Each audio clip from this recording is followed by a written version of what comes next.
saludar en estos momentos a la abogada Lourdes Monteagudo, experta en asuntos migratorios, quien junto a Ana Yacine Vázquez, presidenta de Asociados de México, siguen apoyando a la comunidad migrante a ambos lados de la frontera, tanto en Estados Unidos como en México. Abogada, la saludo con mucho gusto. Bueno, Vicente, como siempre aquí tratando de darle un poquito de información a la comunidad migrante de acá de los Estados Unidos, pero también de México. Oiga, ¿hay algo nuevo sobre la reforma migratoria? Ay, hijo, no hay nada, pero verdaderamente eso no creo que, como dije, creo que fue en diciembre, que no va a suceder, por lo menos no en la forma que se creyó iba a pasar.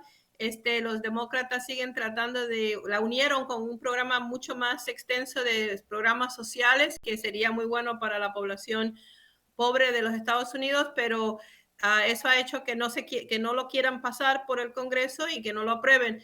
Y entonces yo creo que lo que eventualmente va a suceder es que lo van a volver a separar, a tratar de hacer algo, porque por un lado el problema que hay en el Congreso, pero por el otro hay muchas grandes empresas americanas que necesitan trabajadores, hay una necesidad de trabajadores muy grande en los Estados Unidos y la reforma migratoria se supone que ayudaría a que hubiera más personas documentadas para trabajar. Así que vamos a ver qué pasa, pero no, todavía nada. Eso no nos va a ayudar en el corto plazo y va a tomar mucho tiempo, yo diría. Pues como hay muchas personas que pueden, pero no saben, y hay otras que saben, pero le han dado largas, yo les pido por favor, que lo que tengan a la mano lo pongan a trabajar, se deben mover, deben buscar hacer lo que se puede con lo que se tiene. Hay que explorar las oportunidades y por eso hay que buscar la evaluación gratis de sus casos. Háganme caso, por favor. Hay que buscar la evaluación de sus casos completamente gratis en Estados Unidos. Marquen al 773-847-6465 desde cualquier parte de Estados Unidos, 773-847-6465 y desde México al 001-773-847-6465, porque creo que no exagero cuando digo que hay personas que pueden y no lo saben, abogada. Así es, Vicente. Y hay otras personas que no saben y se tiran a hacer cosas que después pues les sale al revés. Tenemos que hacer lo que podemos con lo que tenemos. Para todos los que ya pueden, no va a cambiar nada. La reforma migratoria no va a cambiar sustancialmente para los que ya pueden. Los que no pueden, entonces pudiesen tener algo con la reforma, pero la mayoría van a poder arreglar porque ya tienen algo o porque se hacen ciertos pasos para poder llegar a la meta. Yo siempre les recomiendo que llamen porque necesitan una evaluación que nosotros hacemos completamente gratis para saber sus posibilidades. Lo importante es poder llegar a la meta, pero para llegar a la meta uno tiene que calificar para las leyes que existen para uno poder llegar a la residencia permanente. Entonces, mira, ya los que ya son residentes o ciudadanos pueden pedir a sus esposos y esposas e hijos menores de edad que estén en México y que nunca hayan entrado a los Estados Unidos ilegalmente. Esos casos son casos que verdaderamente se mueven bastante rápido y que no tienen por qué no tener algún tipo de impedimento. Personas que ya son residentes deben tratar de hacerse ciudadanos, porque los ciudadanos entonces pueden pedir a sus padres. Y vemos muchas familias donde nos cuentan que sus padres se quedaron en México, ellos salieron a trabajar y los padres nunca han venido ilegalmente a los Estados Unidos, ya son mayores y esas personas pudiesen venir como residentes si son pedidos por los hijos ciudadanos americanos. Así que entonces es otro tipo de persona que pudiese arreglar. Los residentes ciudadanos también pueden pedir a sus parejas e hijos menores de edad que nunca hayan entrado a los Estados Unidos ilegalmente. Y también pueden pedir a aquellos que entraron ilegalmente solamente una vez, pidiendo un perdón que se hace antes de que la persona vaya a Juárez. Y ya si se hace de esa manera, quiere decir que si no mintieron en lo que nos dijeron, van a poder regresar sin ningún problema. Eso lo hacemos todos los días. Celebramos el hecho de que muchas personas han podido arreglar de esta manera. Y eso es pues una de las maneras que le pedimos a las personas que si tienen esa combinación de un ciudadano o residente casado con una persona indocumentada, que vengan a vernos, porque casi siempre van a poder hacerlo. A los hijos ciudadanos americanos pueden arreglarle a sus padres al cumplir los 21 años, pero solamente si los padres vinieron con permiso, con visa o con algún permiso de entrada, que usualmente también ahora le dicen el parol, que la gente lo asocia con el permiso que le dan a las personas que tienen hijos en las Fuerzas Armadas. Pero el parole es un permiso que le pueden dar a uno a la entrada a los Estados Unidos para hacer algo que tenían que venir a hacer y después se quedaron. Es como otro tipo de visa. Pero si el hijo es ciudadano americano y el papá o mamá no tuvieron ese tipo de permiso para entrar y no vinieron con visa, entonces no deben pedir a los papás, porque quiere decir que los hijos no lo van a poder llevar a arreglar, porque van a necesitar un perdón, y los perdones los hijos no los pueden pedir. Los hijos no pueden pedir perdón por sus padres. Y eso es en esta época donde los jóvenes usan o creen que pueden usar la computadora para todo y que todo se hace a través de las computadoras. Estamos viendo que ellos entran a la internet, entran a lo que sería el sistema migratorio y creen que van a poder ayudar a sus papás porque dicen que los hijos de 21 años pueden arreglar a sus padres, pero no le dicen, porque la computadora no explica quién puede y quién no puede, no explica la ley. Y por lo tanto, los hijos están haciendo las solicitudes por los padres a través de la computadora sin saber que los papás no califican, y la computadora no se los dice, porque sí califican de que son papás de hijos americanos. Eso no es el problema. El problema es que cuando encuentran que la persona no entró con visa o permiso, entonces ya es muy tarde. Los mandan a Juárez y ya de Juárez no regresan, porque entonces allá en Juárez, ya estando fuera del país, es donde les dan la noticia de que no pueden entrar y que tienen un castigo de 10 años. Ya hemos visto múltiples casos de este tipo y verdaderamente es algo que quiero que se acuerden. Los hijos no pueden pedir perdón por sus padres, y si los papás vinieron ilegalmente, los hijos no pueden ayudarlos solitos. ¿Ok? Entonces, esa es una de esas cosas que quisiéramos que oigan y que a veces tenemos que decírselo, porque vienen con los hijos a querer que los hijos arreglen a los papás indocumentados, y no se puede. La computadora del sistema de inmigración no se los va a contar tampoco, así que ese es el problema, que se sabe que se puede hacer algo, pero no saben quién puede hacerlo. Hay veces que tenemos que hacer unas cadenas que le decimos, ¿no? Vamos a poner el caso de un hijo americano que quiere ayudar a sus padres y no está en las Fuerzas Armadas, porque si está en las Fuerzas Armadas puede pedir lo que le llamamos el parole in place, que es un permiso que quita la ilegalidad de la entrada que tuvo el papá o mamá. Pero si el hijo no está en las Fuerzas Armadas y quisiera hacer algo, entonces la próxima pregunta es, bueno, ¿y ustedes tienen algún abuelo que ya haya arreglado? Un abuelo que por casualidad vino hace tiempo, ya es residente o ciudadano. Si lo hay, entonces se puede parear al hijo americano con el abuelo que sea residente permanente o ciudadano, mejor ciudadano americano, porque el hijo va a poder pedir al papá, y cuando ya llegue el momento del perdón, el abuelo, que es el papá del papá, va a poder entonces pedir el perdón. Y esas cadenas se tienen que hacer bien hechas para que todo siga muy perfectamente bien y que eventualmente el papá sí pueda venir y ya puedan arreglar. Entonces fue una combinación del hijo y el abuelo. Pero si no hay un abuelo, es decir, un papá de un papá que pueda pedir el perdón, el hijo solamente no puede. Y estamos viendo más y más casos donde ya cuando se enteran que que no deberían haberlo hecho, ya los papás están trabados en México. Ahora, para esas personas que están trabadas, usualmente quiere decir que le dieron un castigo de 10 años.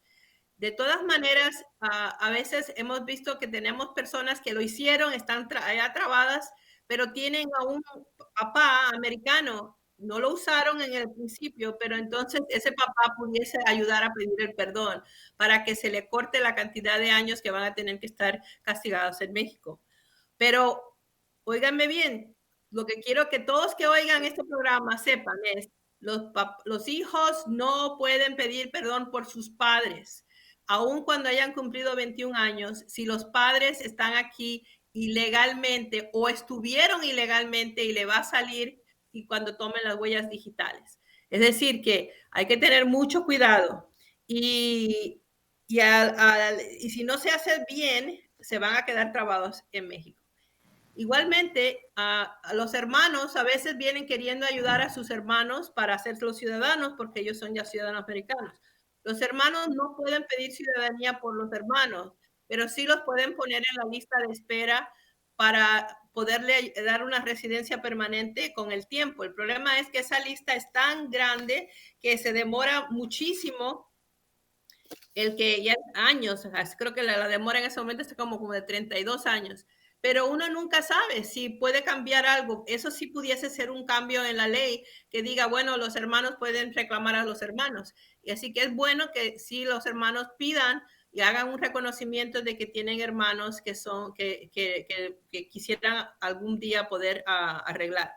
Ahora, tengan que hacerlo con cuidado. Uno no quiere decirle a inmigración dónde están la gente. Por eso todo lo que se hace se debe hacer a través de un abogado para que el abogado sea el que esté en el medio y nunca se le dé información a inmigración de dónde pueden ir a arrestar a las personas indocumentadas.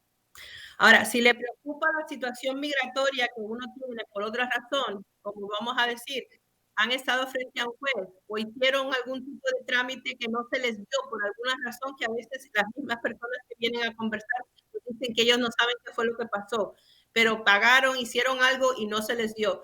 Todas esas personas deben pedir sus expedientes, porque en el expediente hay todo el récord de lo que sucedió con el caso del caso de uno. Y uno necesita ver eso antes de tocarle la puerta de inmigración, porque uno puede ya tener una orden de deportación y uno le toca la puerta de inmigración y lo vienen a buscar a uno. Entonces, uno quiere poder saber lo que está en el récord, si es que hubo algo confuso o algo que uno no sabe exactamente qué pasó. Eso es algo muy importantísimo, porque tenemos que tener la información y por eso es que queremos tener esas conversaciones que hacemos, que le decimos las evaluaciones completamente gratis para estar seguros de lo que estamos haciendo y lo que le estamos recomendando. Por eso hay que llamar desde cualquier parte de Estados Unidos, no importa si se encuentra en California, en Florida, en Georgia, en Illinois, en Indiana, en Iowa, en donde usted se encuentre, marca el 773-847-6465. Repito, 773-847-6465. No tiene que pagar un solo centavo por la evaluación de su caso. Si se encuentra en México, marque al 001-773-847-6465. Repito, 001-773-847-6465. Abogada, ¿y cómo afectan los cargos penales en los casos migratorios? Bueno, Vicente, verdaderamente los casos penales son los casos, es la parte de la persona que más hace que la persona no pueda arreglar. Porque aunque tenga todo lo demás bien, vamos a ponerle un hijo americano que los puede arreglar o un abuelo que pueda ayudar al hijo, o todas las diferentes maneras a una esposa americana que pueda ayudarlo. Los casos penales no se borran del sistema. Cada vez que uno hace un proceso migratorio, hay que dar copias de todos los casos penales que uno ha tenido. Y con las huellas digitales, ellos saben si uno fue arrestado en cualquier parte de la nación americana. Entonces, lo que sucede es que esos cargos penales son los que hacen que se cancele o se tenga que cancelar el proceso migratorio o que los deporten, porque ya uno ya se puso en el sistema, ya el sistema sabe que la persona existe y que está en un lugar específico, y entonces pudiesen venir a arrestarlo y deportarlo, o lo pueden poner en un proceso migratorio alante de un juez otra vez, que es un proceso donde si uno no tiene cómo arreglar ya, no va a poder arreglar a través del juez. Así que va a ser una orden de deportación. Pero también puede haber ya una orden de deportación anterior y eso lo hace todavía más difícil. Por lo tanto, hay que pedir sus records penales y ver cómo uno está parado, en qué uno está parado, porque a veces nos dicen, sobre todo los señores, nos dicen, no, porque sí me dieron un DUI, ¿no? Que es haber tomado y haber manejado ebrio, ¿no? Y entonces dicen, pero yo hice todo lo que me pidió el juez, yo pagué todas las multas, yo hice todo. No importa lo que uno haya hecho para que uno no lo hubieran metido en la cárcel por lo que hizo, porque para inmigración nada de eso se borra. Y al contrario, uno tiene que mandar los records de lo que pasó y a inmigración, porque si uno no los manda y ellos se enteran que uno no lo mandó porque ellos tienen los huellas digitales, entonces es peor todavía porque entonces quedan como mentirosos. Y la mentira en el caso migratorio es otro tipo de fraude, otro tipo otra mancha negra en su expediente. Así que hay que tener mucho cuidado y cuidarse mucho de todo Claro lo que sí. uno haga. Hay que tener cuidado para no crear problemas, situaciones que se usen en contra de nosotros mismos en nuestros procesos, en nuestros casos migratorios. Por eso nuevamente les pido que marquen al 773-847-6465 en Estados Unidos y desde México al 001-773-847-6465. Si me permite, abogada, voy a aprovechar para saludar a esas personas que ya aceptaron el reto, que ya hicieron su cita, que ya se acercaron a ustedes, a la abogada Lourdes Monteagudo y a Ana Yacín Vázquez, presidenta de Asociados de México. Gracias a María del Carmen Rodríguez de Chicago. Gracias a Gladys Reynoso de Texas. Gracias a Maclovio Santos de Wisconsin. A Luz Jiménez de Washington, D.C., a Javier Ansúrez de Minnesota, a José Juan Ramírez de Ohio. Por cierto, felicidades porque entrando este año ya recibió su residencia Yesenia Álvarez, Julio Loredo, María Sánchez, aprobados por la visa U, los trámites que tardaron de 5 a 6 años, pero ya recibieron sus documentos, abogada. Sí, la visa U se demora un poquito, pero se da. Y por eso también siempre las personas que hayan tenido cualquier problema deben venir para empezar ese proceso porque van a estar resguardados desde el momento que se haga el trámite, pero con el tiempo vamos a poner esas personas, ahora ya pronto van a recibir sus residencias también. Así que yo los invito, mira, a que todos llamen, a que hagan su cita y su evaluación gratis. Nosotros no cobramos por conversar con ustedes, al contrario, nos gusta conversar y le vamos a dar conversación porque necesitamos los detalles de cada caso. No gaste dinero por gusto haciendo cosas que usted no entiende. Recordándolos también que en mi oficina no se pide dinero por adelantado. Al contrario, sabemos, porque todos nosotros somos inmigrantes también, de que una familia inmigrante a veces no puede pagar lo que los abogados piden por adelantado o la cantidad que le piden para poder comenzar el caso. Nosotros podemos hacer los casos poquito a poco, es decir, pagando poquito a poco, porque sabemos que los casos también se van moviendo poquito a poco. Y así entonces ayudamos a que la persona pueda pagar cómodamente lo que va a necesitar pagar para poder hacer su caso. Pero no se preocupe, eso sería lo de menos con nosotros porque lo vamos a hacer basado en lo que usted puede hacer y no en lo que nosotros queremos o quisiéramos que usted nos dé a nosotros, como sabemos pasa en la mayoría con los abogados. Y queremos ajustarnos a sus necesidades, eso es todo. Y por otro lado, pues deseándoles mucha salud, que se cuiden mucho. Todavía estamos con esto de la pandemia, pero bueno, ahí seguimos y y que no se metan en problemas, porque los problemas con la ley son los que de verdaderamente van a causarle que no puedan hacer nada. Y hasta el Pues, próximo. abogada, me da mucho gusto saludarla. Por favor, hágale extensivo el saludo a Nayacín Vázquez y nos vemos por aquí el próximo jueves. Así será. Gracias a la abogada Lourdes Monteagudo, experta en asuntos migratorios, quien junto a Nayacín Vázquez, presidenta de Asociados de México, siguen comprometidas con la comunidad inmigrante. Déjeme ir a la pausa comercial y regreso para